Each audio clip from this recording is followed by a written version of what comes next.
ओम शांति। आज 15 अप्रैल 2024 के ईश्वरीय महावाक्य हैं। आज की मुरली का सार है, मीठे बच्चे, यह संगम युग उत्तम से उत्तम बनने का युग है। इसमें ही तुम्हें पतित से पावन दुनिया बनानी है।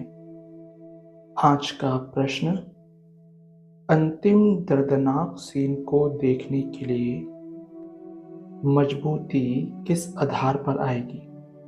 उत्तर, शरीर का भान निकालते जाओ।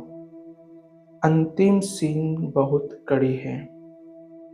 बाप बच्चों को मजबूत बनाने के लिए अशरीरी बनने का इशारा देते हैं। जैसे बाप इस शरीर से अलग हो तुम्हें सिखलाते हैं, ऐसे तुम बच्चे भी अपने को शरीर से अलग समझो। अशरीरी बनने का अभ्यास करो। बुद्धि में रहे कि अब घर जाना है। धारणा के लिए मुख्य सार पहला, अपने आप से बातें करो। ओहो, बाबा आया है हमारी सर्विस में। वह हमें घर बैठे पढ़ा रहे हैं। बेहद का बाबा बेहद का सुख देने वाला है। उनसे हम अभी मिले हैं। ऐसे प्यार से बाबा कहो और खुशी में प्रेम के आंसू आ जाएं, रोमांच खड़े हो जाएं। दूसरा, अब वापस घर जाना है, इसलिए सबसे ममत्व निकाल जीते जी मरना है। इस देह को भी भूलना है। इससे अलग होने का अभ्यास करना है। आज का वरदान, बीती हुई बातों व वृत्तियों को समाप्त कर संपूर्ण सफलता प्राप्त करने वाली स्वच्छ आत्मा भव। स्पष्टीकरण, सेवा में स्वच्छ बुद्धि, स्वच्छ वृत्ति और स्वच्छ कर्म सफलता का सहज आधार है। कोई भी सेवा का कार्य जब आरंभ करते हो तो पहले चेक करो कि बुद्धि में किसी आत्मा की बीती हुई बातों की स्मृति तो नहीं है।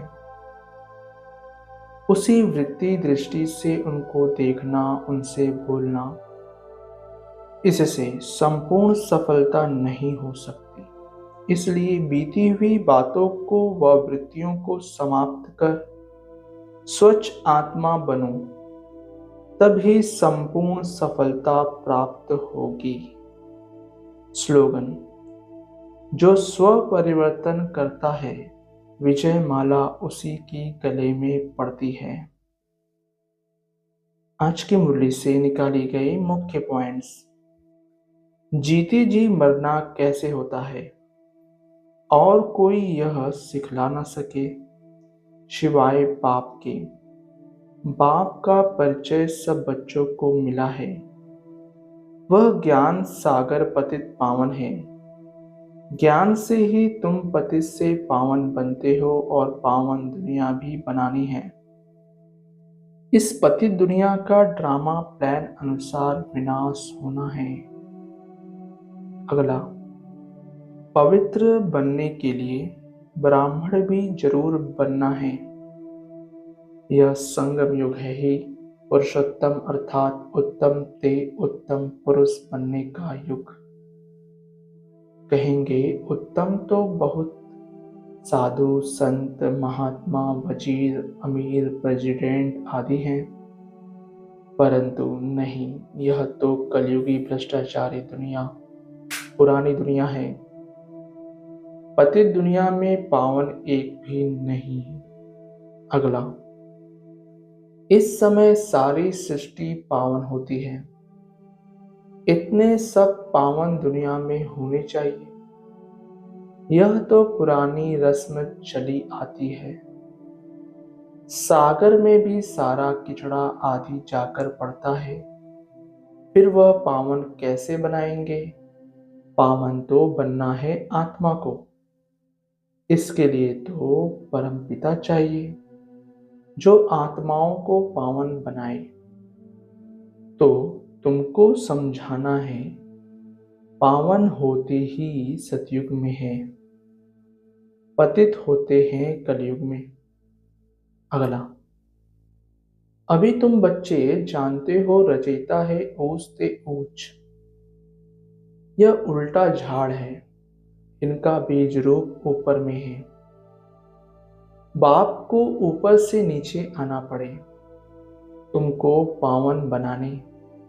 तुम बच्चे जानते हो बाबा आया हुआ है हमको इस सृष्टि के आदि मध्य अंत का ज्ञान देकर फिर उस नई सृष्टि का चक्रवर्ती राजा रानी बनाते हैं।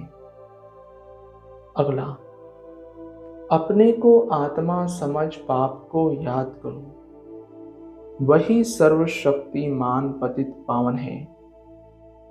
गायन भी है अंत काल जो फलाना सिमरे। वल वल अर्थात घड़ी घड़ी ऐसी योनि में जाए।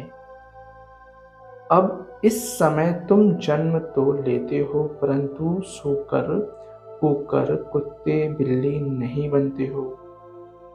अगला, अभी बेहद का बाप आया हुआ है, कहते हैं मैं तुम सभी आत्माओं का बाप हूं। यह सब काम चिता पर बैठ काले हो गए हैं, इन्हों को फिर ज्ञान चिता पर चढ़ाना है। तुम अब ज्ञान चिता पर चढ़े हो, ज्ञान चिता पर चढ़ फिर विकारों में जा न सके। प्रतिज्ञा करते हैं हम पवित्र रहेंगे। अगला, यह तुम समझते हो यह सुख और दुख का खेल है। आधा कल्प सुख आधा कल्प दुख है। बाप समझाते हैं 3/4 से भी तुम जास्ती सुख भोगते हो। आधा कल्प के बाद भी तुम धनवान थे, कितने बड़े मंदिर आदि बनवाते हैं। दुख तो पीछे होता है जब बिल्कुल तमोप्रधान भक्ति बन जाती है। अगला, अभी तुमको पवित्र होकर मरना है, मेरा पाठ ही पावन बनाने का है। तुम भारतवासी बुलाते ही हो हे पतित पावन, और कोई ऐसे नहीं कहते हैं हे लिबरेटर दुख की दुनिया से छुड़ाने के लिए आओ। सब मुक्ति धाम में जाने के लिए ही मेहनत करते हैं। तुम बच्चे फिर पुरुषार्थ करते हो सुख धाम के लिए। अगला, बाबा ने देखा बच्चे याद में नहीं रहते हैं, बहुत कमजोर हैं, इसलिए सर्विस भी नहीं बढ़ती है। घड़ी घड़ी लिखते हैं बाबा, याद भूल जाती है, बुद्धि लगती नहीं है। बाबा कहते योग अक्षर छोड़ दो। विश्व की बादशाही देने वाले बाप को तुम भूल जाते हो। आगे भक्ति में बुद्धि कहीं और तरफ चली जाती थी तो अपने को चुटकी काटते थे। अच्छा, ओम शांति मीठे बाबा, शुक्रिया बाबा। ओम शांति ब्राह्मण परिवार, ओम शांति।